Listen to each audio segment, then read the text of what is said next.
So with us today, we have David Burkett, who you've been on Defender Fridays before, right? Pretty sure. Yeah. Yeah, I think I've been on here once or twice. So, do you mind doing still a quick intro if somebody doesn't know you yet?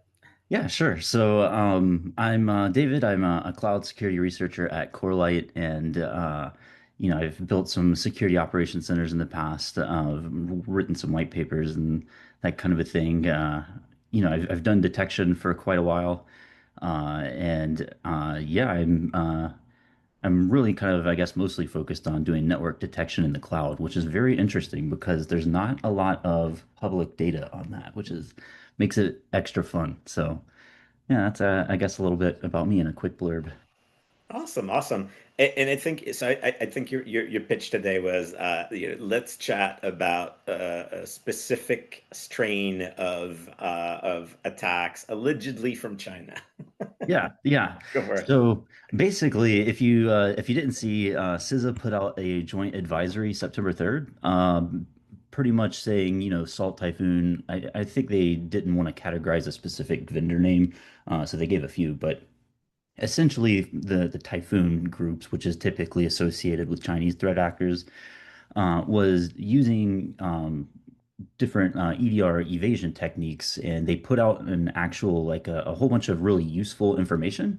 And I am actually in the process of turning what we're going to talk about today into a blog for Corelight. So you'll see this as a threat hunting guide here in the coming days, hopefully.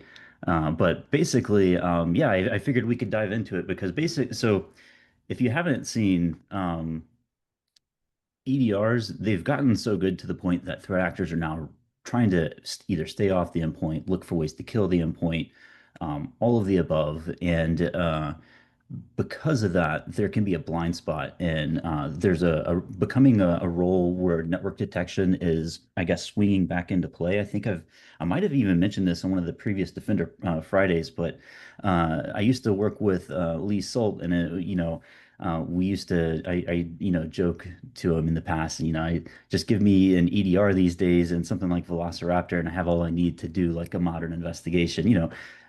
Always, of course, in jest, always preferring to have more data than less. But um, after basically jumping over to a company that had a huge security onion deployment that was really well ran, yeah, I got really interested in doing more of the network detection side of things, and that also kind of sort of being the point where I think the CISA Red Team report kind of came out saying, there was an over reliance in EDR, and so yeah, I thought it would be kind of fun to talk about some of the stuff that adversaries are doing to hide from EDR tools. And one of the things I want to point out is that this isn't trying to make a case that one is better than the other. Both of these are absolutely complementary.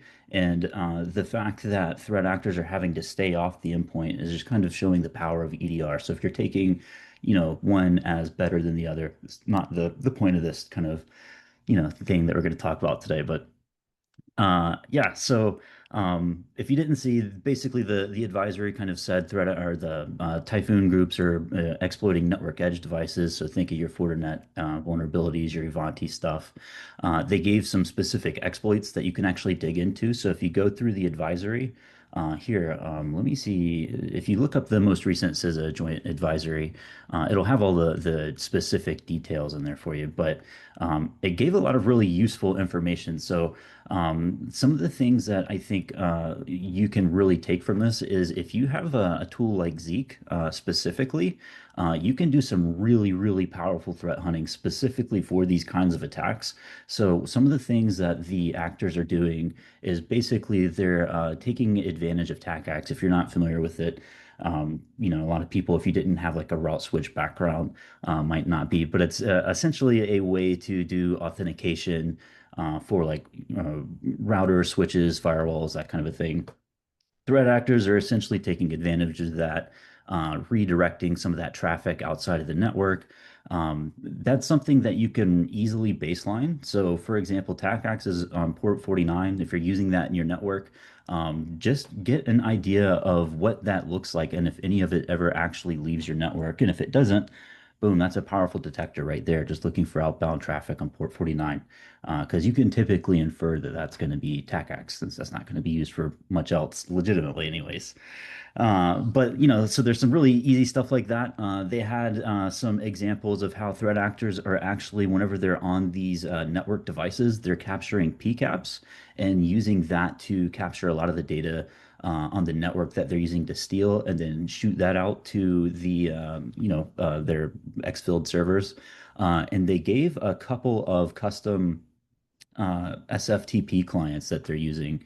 But essentially, if you have, again, Zeek, the Zeek logs will give you enough data to where you can just search your files.log or your SMB files.log, either or, and look for PCAPs leaving your network. I mean, that's going to be a very odd, occurrence. That should never probably occur outside of maybe, you have an MDR provider or something. And even then, it shouldn't occur in the clear. And according to the CISA advisory, some of it was just over plain old FTP. So, um, And is that done from those edge network devices, like yep, right there?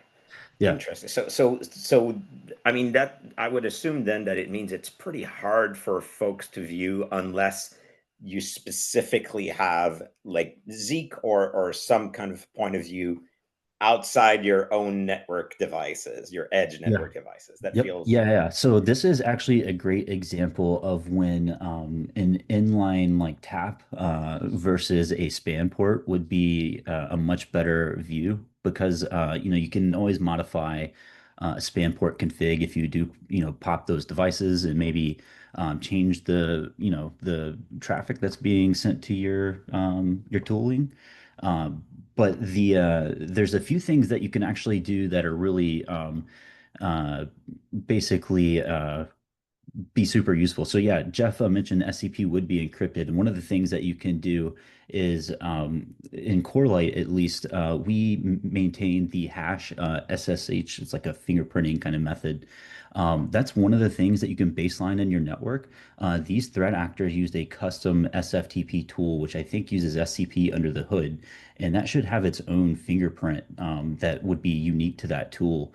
And Yeah, so this would be slightly different from JA3. It'd be hash SSH, but same kind of concept. And basically, you can, see what, hash values are used in your network at all. And Yes, that's a great just like way to baseline it. But another good thing that you can do, super easy, is manage the baseline traffic, or baseline the management network interface in your firewalls and your edge devices. So a lot of these adversaries and reports are basically saying, they're exploiting these edge devices, and they're either, through, like VPN connections, which can be a little bit more tricky to detect, or some other way. But some of the times it's just pivoting from the edge device itself. So, like seeing a scan from your firewall's management port as the source, for example, would be very weird. So, just having a good baseline of what that looks like. One of the things that the report also mentions is that they can or have been actually changing the SSH port that they're using for persistence. That is on a higher port. I think they mentioned in the 20,000s. Zeek should actually be able to detect that as the protocol, regardless of port. And looking for a just a SSH over a high level port, in general, that you're not aware of, is, in my opinion, a good anomalous detector. But yeah, these are all just kind of great things that you can go in and do. And one of the things, if you don't have a great threat hunting program or like a mature environment, I don't have the time to kind of dig into it in this, but I super, super recommend the peak threat hunting framework that was developed by Sydney, I believe her last name is Maroney, and David Bianco over at the Splunk team. It's super useful if you need a guided kind of structured way to do it. That's one of the best that I've seen. But if you take the CISA report and then you apply that peak threat hunting framework, you'll come away with all kinds of new detectors and baselines specifically for this kind of threat. And honestly, it's a great exercise if you want to like go through and have an idea of what a structured threat hunt would look like. I mean, if that's something that you're trying to build in your environments. Very cool. Very cool. Sorry. Sorry. Go for it. I'm sorry, I'm just Oh putting down no. over the hash. Apparently, the thing for SSH, like JA3 for SSH, is awesome. I want more organizations to say, I don't care what it is. I care that there's a new TLS client in our environment. I don't care what Yes. it is. I care that there's a new SSH client inside our environment. Is a wonderful friggin' detective control because either you're going to find Yes. something bad or you're going to find something that's going to help you learn about your environment. Either one is a win. Yes, yeah, exactly. And to do a little core light product plug, one of the things that we do that I actually super love is we have a lot of custom identification. Like, so basically you can see in your con logs what different things are if they're like, connecting out to a known VPN provider or basically just enriching your con logs with different information that you wouldn't have that you can really baseline in your environment just around what applications are being used. There's so much stuff that it adds. Like basically, you can tie in your EDRs and stuff to it too, so it'll enrich your con logs. You know what your host is and all that kind of jazz. All of this is also possible through open source Zeek if you wanna build it yourself. And I'm always happy to compare notes on that front.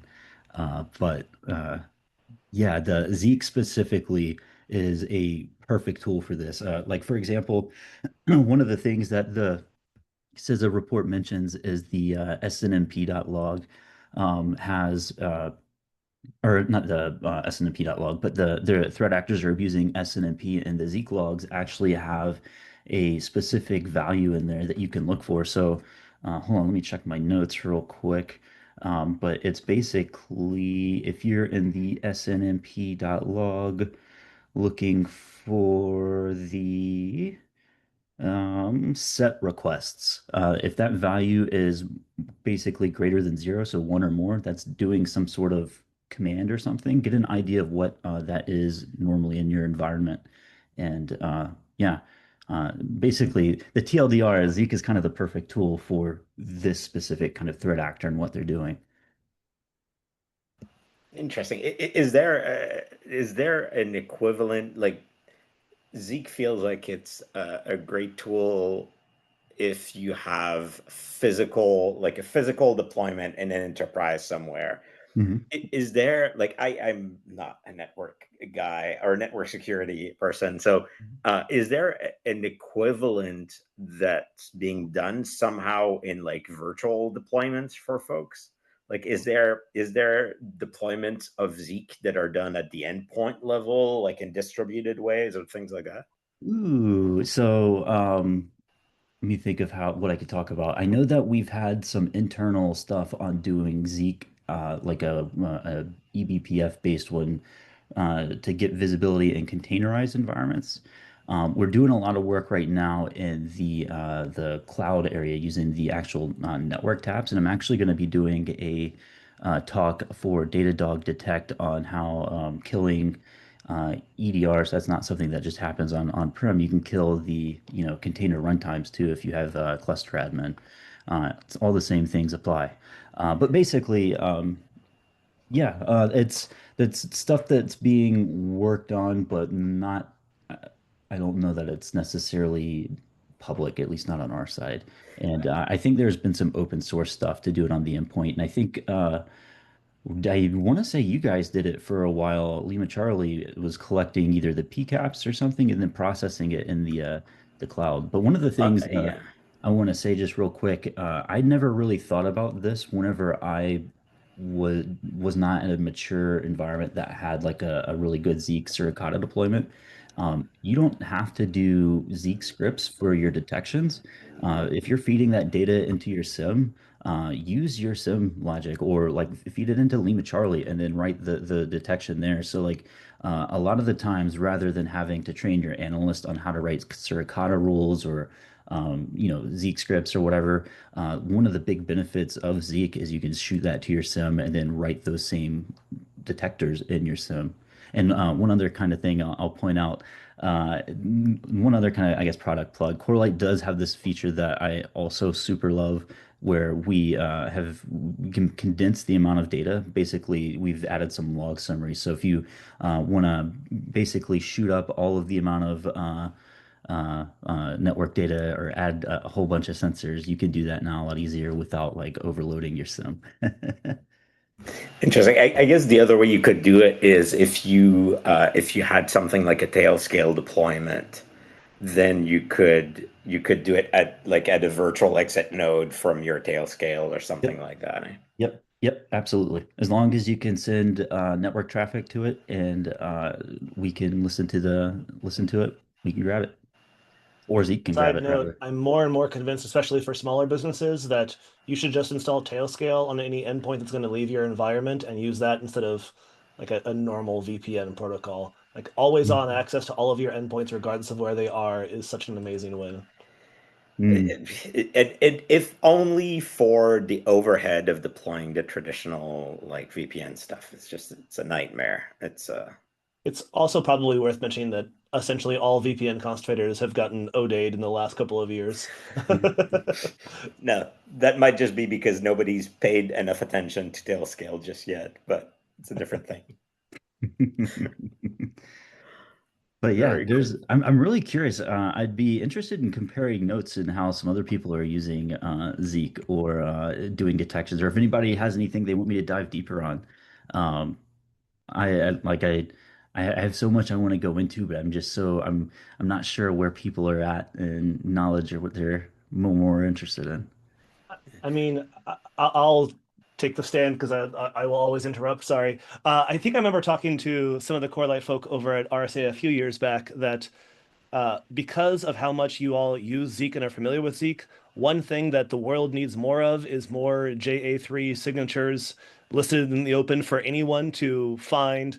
Hey, I see this signature. Is it bad? I don't know. Has Mhm. somebody seen it before? We have decent lists of like, oh, this is what you see for Chrome of this versions and such on the client side, and a few on the server side. But when you have EDR-ish combined with Zeek data on the same set of endpoints, it's essentially active countermeasures and correlate that I'm familiar with that can make the data sets that I'm talking about. And I've tried to talk to both about it. What exists now when it comes to JA3 signatures using the massive piles of data that you have? So at least on our side, we are doing a lot more around some IOC based stuff coming up. Um, so I'm trying to think about what all I'm allowed to talk about. So I've been doing, I think everybody knows a lot of work with TLSH things behind the scenes, and I've had a big push on that in the network world. So one of the things that's I really like about Corelight is I work with Vern Paxson, who is the creator of Zeek. And it's really great to be able to get a lot of ways uh, to just all of the cool ways that you could do Zeek scripting and do it the right way. But basically, I guess the TLDR is we're some of the core maintainers of Zeek, and we also have some Suricata core devs. And I am working on getting TLS-H based detections for like suricata type stuff. I forget what was your original question. Oh yeah. So yeah, your the JA3 question. So Yeah, basically, all that to say is we're doing more stuff around IOCs and that kind of a thing. And with that, I'm actually going to be leading an effort to start managing more things like a JA3 type sort of database. And that would be, I'll definitely take that as feedback because that's I, going to be I right would around. love to see it. I like the platonic ideal to me is something like the gray noise API for JAW3 hashes, and Mhm, then you add into this world things like I don't know MCP enrichment that gray noise just added as well, and Lima Charlie has, and like hey, we mhm. saw a new beaconing thing, and we automatically enriched and saw that the client is completely new, never been seen before, but the server is associated with Cobalt Strike. Would you like to investigate further? Handed an Right. incident on a silver platter would be a wonderful thing to see. And Yeah. we're so close with the data being there, but kind of siloed right now. Now, Gray Noise sometimes uses it as their method of payment as well. The I don't know the bad at capitalism side of me wants this to be a free public data set, but maybe you could find a spot in the middle that API keys are cheap for relatively few for tinkering, and if you want the fire hose, let's talk about some pricing. Yeah, I'll definitely bring that up internally. I know that I am a big fan of that as an idea. And yeah, there's a lot that I really want to do. I think that, I've had some mixed results with Jaw 3 personally. I've heard a lot more positive things about Jaw 4. I don't know how much of that's necessarily marketing, but I'm willing to believe that there was enough of improvement. But when you combine that, especially if you have some of that endpoint enrichment, I think that that would be super powerful and raise its fidelity a whole lot more. It just there's very few companies that have both the network telemetry that has to be provided by Zeek or PCAPs along with Mhm. the endpoint software to Mhm. actually find what is the client piece of software that is making that request Sysmon style or the server side equivalent like what application is binding on the port that had that corresponding JA3 server side certificate. Mhm. And there's very few companies that have that. I really do think it's core light and active countermeasures that I'm familiar with that are the two that have a chance. So Yeah, there yeah. is, sorry, there is Java 4DB. I don't know if you've looked at that. I know that John Althaus putting a bunch of work into that. That can basically take a Java 4 hash or string or fingerprint and then tell you things like what version of Chrome made that request most likely. So that is there. I don't know what the licensing of that looks like, but knowing Java 4, this could be a little prohibitive maybe. But that database is there. You can browse it actually. I think it's called Java 4 plus DB, I believe. Yeah, yeah, I'll definitely take all of the this feedback back to our product team. Like I said, I'll be doing a lot of the work on more of the indicator and management type stuff. So you can be rest assured that we'll be looking at that. And I've also had a lot of interest in looking at some gray noise data. One of the big benefits of like doing a paid commercial tool like a Corelight versus just running your own Zeek deployment is that we do have a lot of integrations with EDR tools. So that if you do get a detection, just like you could on an EDR, you can, isolate a host, for example, if it's integrated with a specific EDR type tool. And also, uh, I mentioned this earlier, shoot your Zeek logs into Lima Charlie, do your detection there too. Um, those, I mean, perfect combo.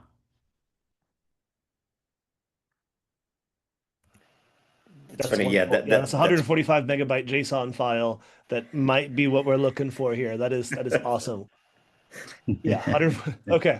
I clicked the download by mistake and it Forgotten. started Yeah, down. and I do have an API that I linked as well. That is that the whole thing though? Okay. Yeah, I'll fiddle. Thank you.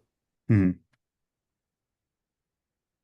Yeah, I've had a lot of a blast working here. One of the things that's been really fascinating, and I guess just great feedback for other teams, I guess, is we have a really great blend of like academics and practitioners and a couple like unicorns that are both.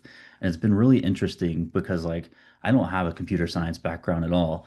I came from a very untraditional path, and I would definitely consider myself more of a practitioner. It's really fun to come up with these ideas and then have someone like a Vern or some of these other,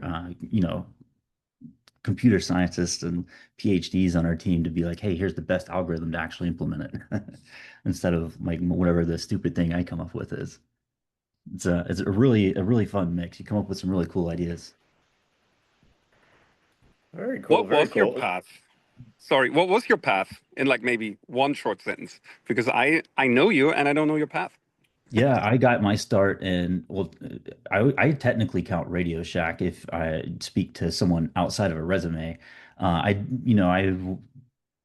didn't finish school. Basically, I worked on a technical help desk at NCR. They paid for me to move, and I really regret that. If I would have gone to school, the big thing is the internship program.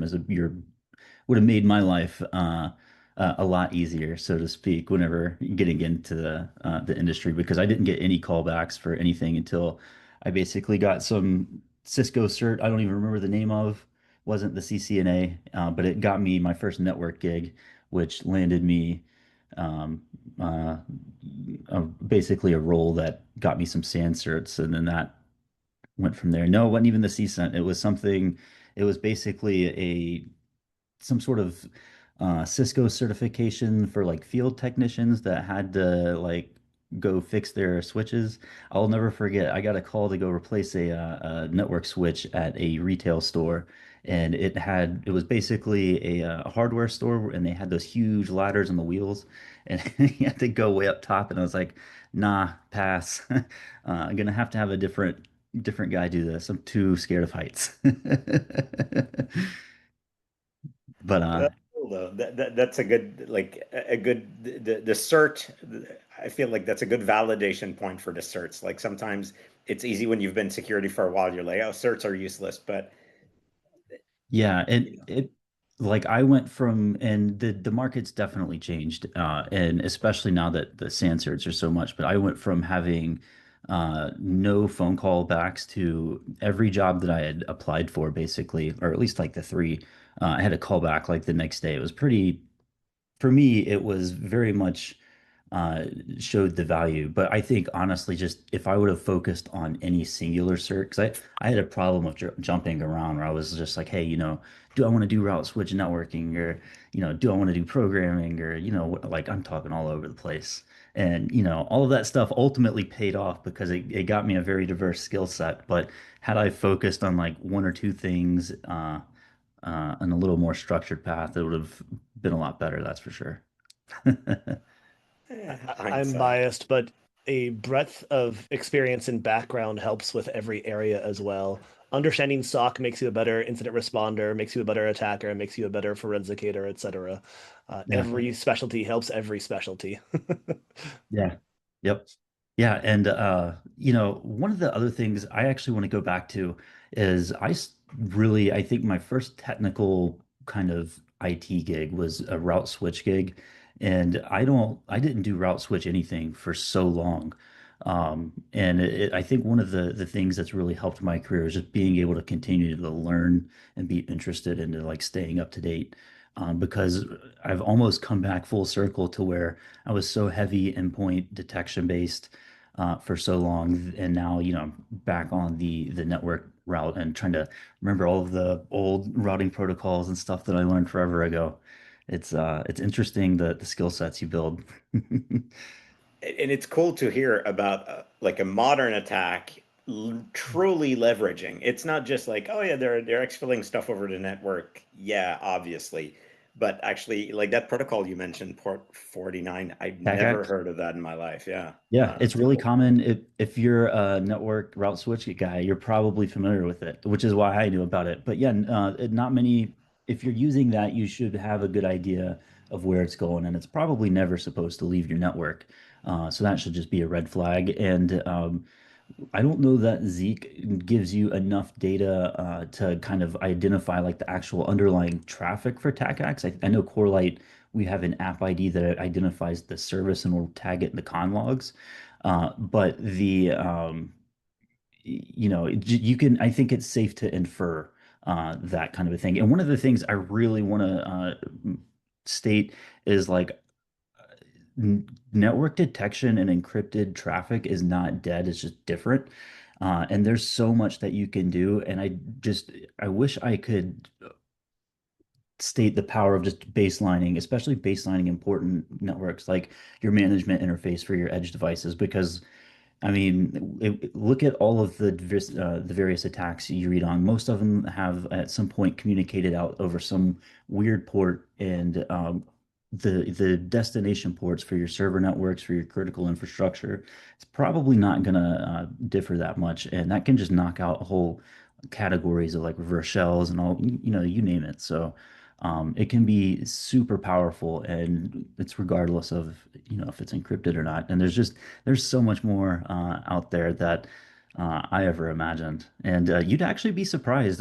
So I'm doing an article, and I'll hopefully have this soon on how much attackers are actually dropping, various parts of their payloads over unencrypted traffic. I've been using some LLMs to go through all these different blog posts and kind of uh, basically get a whole bunch of data around like files and like payloads that have been transferred in the clear and sourcing them back to specific places like malware traffic analysis and the different blogs. So that'll be pretty cool. Very cool. Very cool. Awesome. I feel like we covered a whole bunch of different things, Yeah. all of it interesting. Thanks a lot for coming in. If folks want to get in touch with you, talk about anything, is there a better way to do that? Yeah, I'm on the Lima Charlie discourse. You can also find me on LinkedIn. Um, join the I think Corelight has a community Slack that you can join. And one other thing I will plug is you can also, with a fairly simple Zeek script, build some enrichments on your con logs with Lima Charlie data using the API. And maybe that could be a good talk for another day. That way you can see what con logs or what endpoints are, you know, communicating where in your con logs for Zeek. Awesome. Sounds good. Sounds good. All right. Well, thanks everybody. Have a good weekend. And yeah, we'll see you next week for Defender Fridays. All right, see you guys. Bye.